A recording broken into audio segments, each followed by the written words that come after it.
For episodes. That's it. For episodes, and the biggest allegation in the Sean Combs story never reached your screen.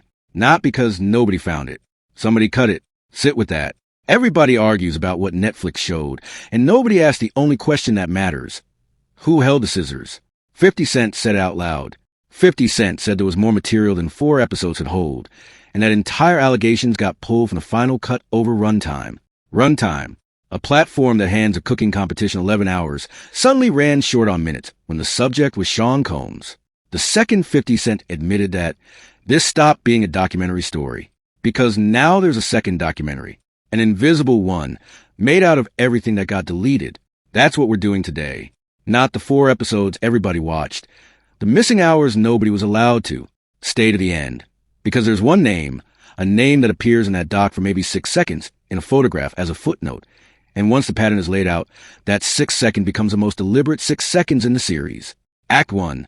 The man who was called crazy. Rewind, because none of this starts with Netflix.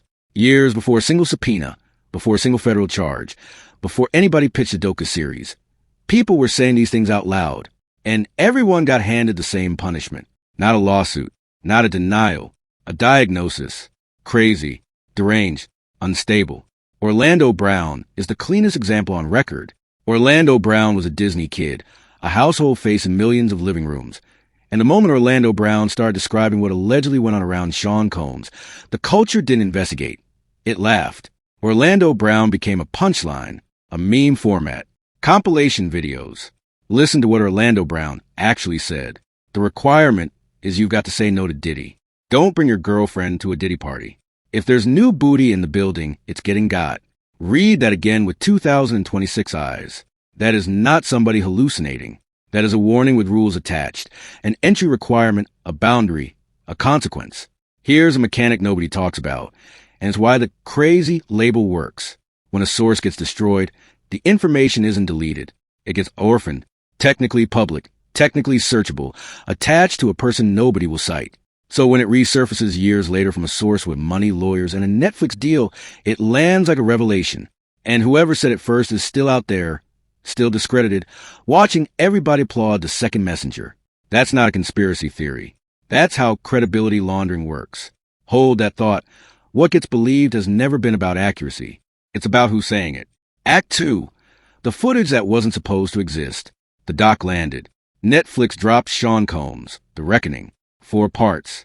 Inside it, never-before-seen video of Sean Combs, filmed days before the 2024 arrest on sex trafficking and racketeering charges. Days before. Not archival. Not some decade-old party clip. Off a hard drive. Footage from the week the walls were already closing in. The exact stretch when a person in that position is being advised loudly to be seen by nobody and recorded by nothing. Somebody recorded anyway. An interviewer asked the obvious question. How did the footage get out? The answer was a polite version of nothing. Most journalists wouldn't disclose sources. Then the better question. Does Sean Combs know the footage is in the doc? The answer, essentially, probably not. Freeze there. That answer is more revealing than the footage itself. If Sean Combs didn't know, somebody inside the circle moved that material out without asking. Somebody with access. Somebody trusted enough to be in a room with a camera during the most legally radioactive week of Sean Combs' life, then handed that room to a streaming service. Sean Combs' team responded exactly the way you'd expect. A statement to NBC News calling the so-called documentary a shameful hit piece, claiming the footage was stolen and never authorized. Cease and desist letters sent to Netflix. That response is where the story cracks open. Look at what the cease and desist accomplished. Nothing. The premiere happened. The footage aired. The doc is still streaming. Gene Deal, formerly part of the security world around Sean Combs, put the implication in language nobody can misread. If Sean Combs could have stopped it, it would have been stopped. Gene Deal pointed out that Sean Combs is no stranger to the building, that the industry connections run through everything, including relationships at the platform level. The read is blunt. The paperwork went out. The premiere happened. So the power isn't there anymore. That's the first genuinely new information in the saga, and it has nothing to do with any allegation. It's a measurement. For 30 years, the reflex was automatic. Sean Combs makes a call. The story softens. The segment gets pulled. The article never runs. This time the call got made, and the machine kept rolling, which brings us back to the missing footage. If the power to block the documentary is gone, then the material that got cut wasn't cut by pressure from Sean Combs. Somebody else made that call. Keep that loop open. We're coming back with a name. Act 3. The allegation too hot for 4 episodes. What got left on the floor? 50 Cent named one casualty directly. According to 50 Cent, one omitted allegation is that Sean Combs allegedly fathered a secret child with a woman who once dated Tupac Shakur. Cut for runtime. And 50 Cent floated releasing the unreleased footage on YouTube instead, saying more people have reached out with information since the premiere. Sit with the shape of that decision. Not the gossip. The shape. A production holds a claim involving Sean Combs, a child, and a woman connected to Tupac Shakur. And the stated reason for burying it is that 4 hours was enough room. For hours. 240 minutes. And that didn't fit. Gene Deal made the counter-argument first. A documentary is a documentary. Each episode could have run 45 minutes. Each one could have run an hour. Streaming has no commercial breaks, no network clock, no affiliate schedule. Runtime on Netflix is a choice, not a constraint. So if runtime is a choice, the cut is a choice. And every choice has an author, which means somewhere there's a version of this story where that allegation is episode 5, and somebody decided you don't get it. Then Gene Deal added a second layer with nothing to do with Sean Combs' legal team. Gene Deal alleges the concept itself was taken. That Gene Deal went to producers first, laid out how the documentary should be structured, brought materials and photographs, described who should be involved, then watched that framework appear on screen without credit. Gene Deal even pointed back to the Notorious B.I.G. film and the mismatched shoe story from the Soul Train Awards, insisting that detail came from Gene Deal's own book. Whether or not that credit claim holds up, notice what it proves about process. Multiple people came to that production with material. The volume of available information was enormous, which means the 4-episode container wasn't filled. It was curated. Curation is the most powerful editorial weapon there is, because it never announces itself. Nobody watches a documentary and feels the absence of what was removed. You feel full. You feel informed. You feel like you finally know. That feeling is a product. Act 4, the obsession pattern. Here's where the deleted material starts forming a shape. Gene Deal described a long-running fixation on Tupac Shakur, an alleged pattern where the women connected to men Sean Combs either resented or idolized kept ending up connected to Sean Combs. Then T.K. Kirkland walked into the same territory through a different door, and T.K. Kirkland's version reframes the entire 50 Cent story everybody thinks is about ego. The public read on 50 Cent has always been simple. 50 Cent trolls. 50 Cent enjoys the sport. 50 Cent holds grudges for a living. T.K. Kirkland says that read is wrong. T.K. Kirkland alleges that out of every woman on earth Sean Combs could have pursued, Sean Combs pursued the mother of 50 Cent's child. And T.K. Kirkland does not believe that was an accident. T.K. Kirkland framed it as a deliberate move inside a feud already years old, reflecting a serious absence of respect and boundaries. T.K. Kirkland stated the code plainly. Don't date another man's woman if you know. If you know, it's wrong.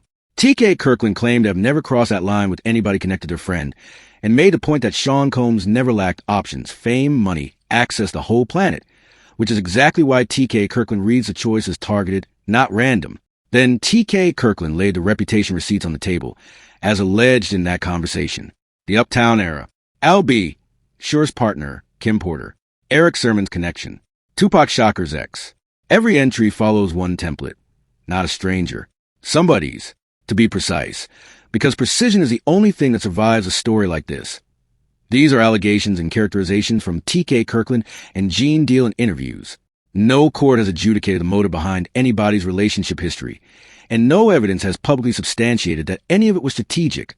Strip the personalities out, and look at what's being described structurally, because this is a part the doc minimized.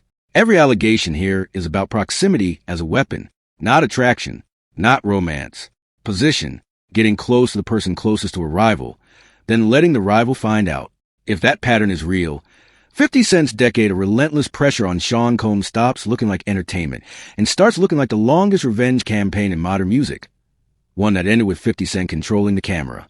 And a documentary produced by the person with that history is never the neutral record. It's the closing argument, which is exactly why what got cut matters more than what got kept. Act 5, the 6 seconds. Now the name. Kim Porter. In 4 episodes about Sean Combs, Kim Porter appears in a handful of photographs, labeled as the mother of Sean Combs' children, and the story moves along. Kim Porter, the person who was there for the Uptown years, The bad boy years, the empire years, the house, the tours, the parties, the arguments, the aftermaths. Kim Porter, who died unexpectedly in 2018 at 47, caused officially ruled pneumonia, a ruling that never stopped the speculation. And speculation is all it is, because no evidence has publicly substantiated any allegations circulating since. 6 seconds of photographs for the person with the longest continuous view of the operation. Jaguar Wright has claimed Kim Porter had tapes, a book, and chapters handed to multiple people, leverage that, if it existed, would make Kim Porter the single most documented witness in this story. Gene Deal has said Gene Deal knew Kim Porter personally, looked out for Kim Porter, and believes Kim Porter understood far more than the public realized, including allegations of a tell-all covering the music business, the relationships, the arrangements, and what allegedly happened behind closed doors.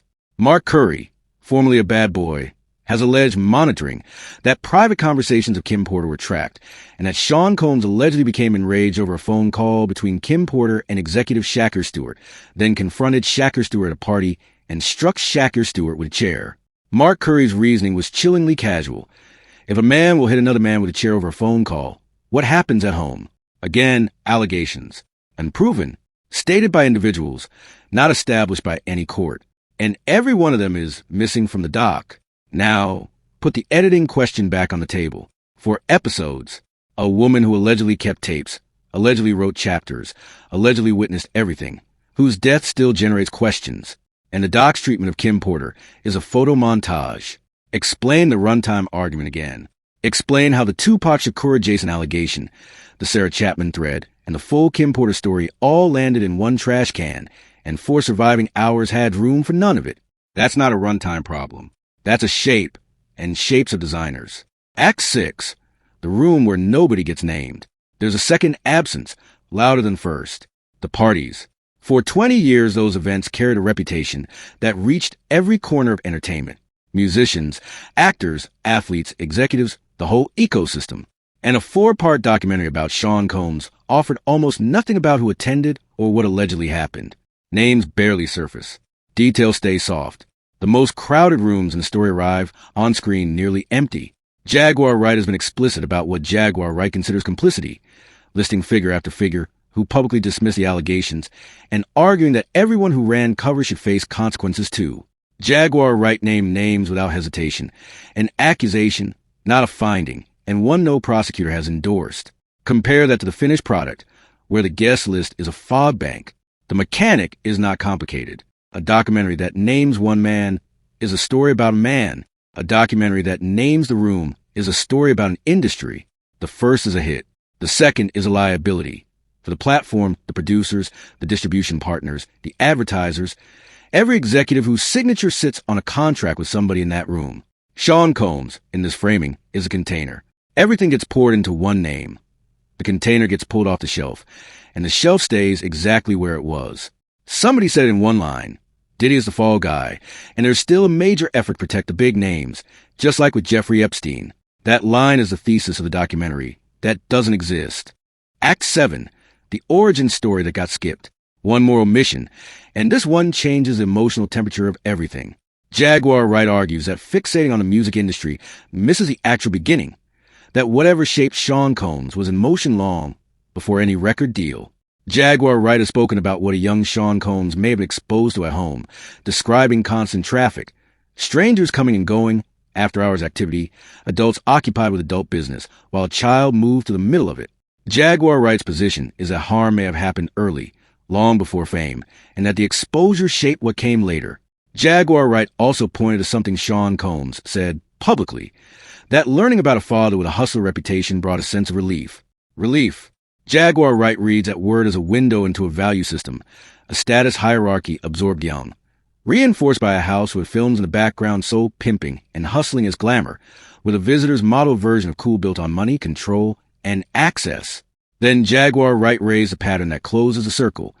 Questions about the relationship with Sean Combs' mother, the alleged mirroring of that dynamic later, and the most disturbing allegation set, that Sean Combs' children were allegedly exposed to environments no child should be near, echoed by others including Roger Bonds and the plaintiff known as Lil Rod. None of it is proven. All of it is contested. And almost none of it survived the edit, which is fascinating because that material is the only material that would have made the doc something other than a takedown. Explanation is not absolution, but explanation is understanding. And understanding is the one thing a 4-episode revenge document has zero incentive to provide. Cut the childhood. And Sean Combs is a monster from nowhere. Keep the childhood. And Sean Combs is a product of system that manufactures more. One version ends with conviction and a closed case. The other ends with a question that never stops. Who else did that system make? Guess which version got 4 episodes. Act 8. The real answer. So back to the top. Who held the scissors? Not Sean Combs. The cease and desist prove that. Sean Combs sent the paperwork. The paperwork did nothing, and Gene Deal's read stands. If the power to stop it existed, the premiere never happens. Not 50 Cent. At least not entirely. Because 50 Cent is publicly complaining about the cuts and threatening to dump the leftovers on YouTube. Nobody advertises material they chose to bury, which leaves the third party in the room. The one with runtime authority, a legal department, a risk assessment, and a long list of ongoing business relationships with almost everybody who ever walked into one of those parties. That's the hidden character in this story. Not a villain with a face. A committee. And a committee's incentive is simple. Deliver the scandal. Contain the exposure. Give the audience a monster, a verdict, and a feeling of closure. And make sure the story stops at exactly one door. That's why the deleted material clusters the way it does. Look at what got removed. An allegation about a child and a Tupac Shakur connection. The Sarah Chapman thread. Kim Porter's tapes, book, and everything Kim Porter allegedly witnessed. The guest lists. The childhood, the complicity. Every one of those threads leads outward. Every thread that survived leads inward to one man, already in custody, already convicted in public opinion, already safe to prosecute on camera. The 4 episodes you watched are not the story of Sean Combs. They're the perimeter, the close. So here's where this lands. 50 Cent says the extra footage might go to YouTube. If 50 Cent follows through, that release is not a bonus feature. That release is a test of everything laid out here. If the unreleased material is more the same, more allegations aimed at one man, the theory dies and 50 Cent was simply telling a story about a rival. But if what surfaces starts naming rooms instead of a person, if Kim Porter's alleged documentation appears, if the guest list stops being a fog bank, then everybody watching will know exactly what those 4 episodes were built to do. Not exposure, containment, and watch the reaction, because the reaction is a tell. If the response is another wave of that person is crazy, aim at whoever hands over material. Then the machine from the Orlando Brown era never broke. It just upgraded. Orlando Brown said it first and got laughed at. Gene Deal said it for years and got dismissed. Jaguar Wright said it loudly and got labeled. Mark Curry wrote about it and watched the industry shrug.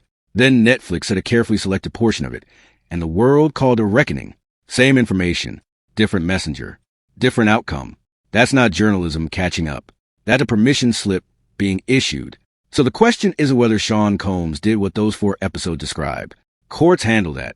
The question is who reviewed the footage, sorted into 2 piles, decided which pile the public was mature enough to see, and what is sitting in the other pile tonight. If 50 Cent drops the unreleased footage, what's the first allegation you expect to surface? And more importantly, whose name do you expect not to hear, no matter how much footage comes out? Drop it in the comments and be specific, because the names that never get said out loud are the whole point of this story. And this comment section is about to be more honest than 4 hours of streaming television.